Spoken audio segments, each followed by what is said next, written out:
మొన్న university of Hyderabad విషయం మీద కాంగ్రెస్ లీడర్లే, ఇది కూడా కాంగ్రెస్ లీడర్లే. విచిత్రం ఏంటంటే ఒక్కళ్ళే కొడుతున్నట్టున్నారు టైపింగ్.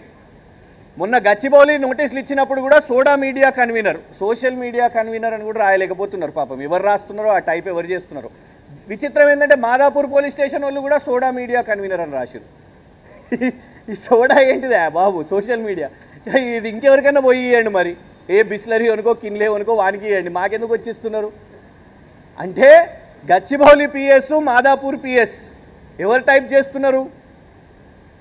రెండు వేరు వేరు పిఎస్లలో వచ్చిన నోటీసులలో ఒకటే టెక్స్ట్ వస్తుంది అని అంటే దాని అర్థం ముఖ్యమంత్రి కార్యాలయం కొట్టి పంపిస్తున్నట్టుంది, ఇట్లా వేయండి మీరు అని. దాంట్లోనే అర్థమైపోతున్నది.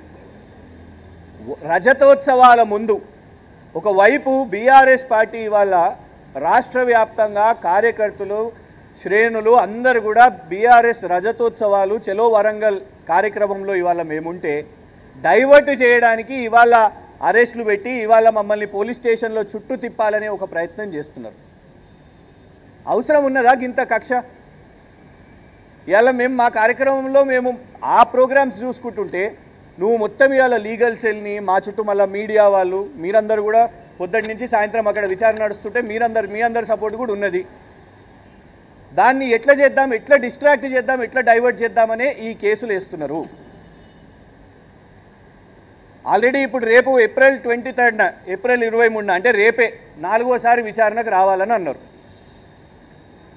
మా లీగల్ సెల్ వాళ్ళతో మాట్లాడితే ఇక జాలీగా 3 సార్లు పోయినాం, చెప్పాల్సిన సమాధానాలు అన్నీ చెప్పేసినాం, రేపు పోయేది లేదు. మీకు కూడా చెప్తున్నాం, మీ ద్వారా పోలీసులకు కూడా చెప్తున్నాం, ఏం చేసుకుంటారో చేసుకోండి, ఇక కోఆపరేట్ అని చెప్పిర్రు.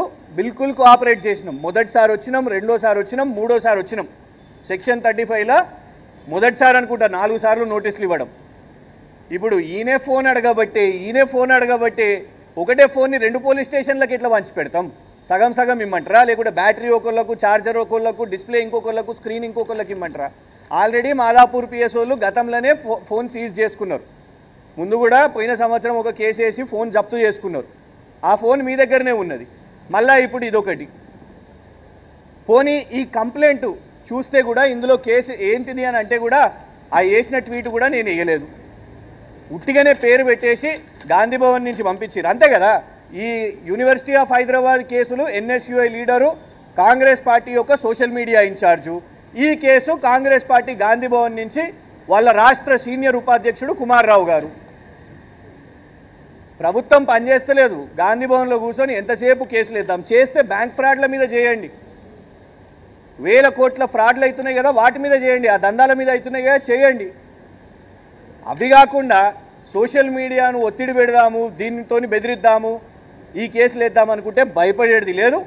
డెఫినెట్గా మా లీగల్ సెల్తోని మా కార్యనిర్వాహక అధ్యక్షులు కేటీఆర్ గారితో డిస్కస్ చేసి వీటిని ఎట్లా ఎదుర్కోవాలి అనేది. ఈ 22 కేసులు వేసినా కూడా ఆగేది లేదు.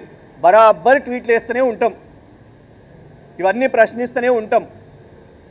అది యువత విషయాలు కానివ్వండి. చూడండి, ఇప్పుడు నిన్ననే బయటపడ్డదిగా లగచర్ల ఇష్యూ. మానవ హక్కుల కమిషన్ స్పష్టంగా చెప్పింది. దాన్ని సోషల్ మీడియా క్యాంపెయిన్ చేసినాము. కేటీఆర్ గారు వాళ్ళ కోసం పోరాడిరు, అవన్నీ కూడా క్యాంపెయిన్ చేసినాం, బరాబర్ చేసినాం. We are proud of it.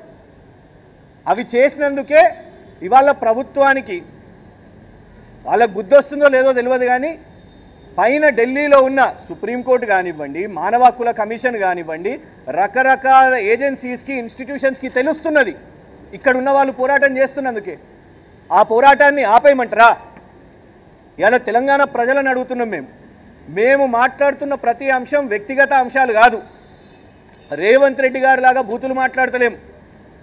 కొత్తగా ఎమ్మెల్సీ వచ్చిన అద్దంకి దయాకర్ గారిలాగా బూతులు మాట్లాడలేదు. ఇతర కాంగ్రెస్ నాయకులు ఎవరో కూడా ఫ్రస్ట్రేట్ అయిపోయి వాళ్ళ బూతులు మాట్లాడుతున్నారు కదా. మొన్న చూసినాం, ప్రధానమంత్రి దొరికితే ప్రధానమంత్రిని బూతులు మాట్లాడాలి, కేంద్ర మంత్రి దొరికితే కేంద్ర మంత్రిని బూతులు మాట్లాడాలి, అందరినీ బూతులే తిట్టాలి, కేసీఆర్ గారిని బూతులు తిట్టాలి. కానీ మేము అది చేస్తలేం. మేము మాట్లాడుతున్నది కేవలం ప్రజలు, యువత, రైతులు, ఈ అంశాలే, ప్రభుత్వ వైఫల్యాలే. దాని మీద నువ్వు 22 కాదు, దానికి 10 రెట్లు ఎక్కువ కేసులు వేసుకున్నా కూడా భయపడేది లేదు. Thank you.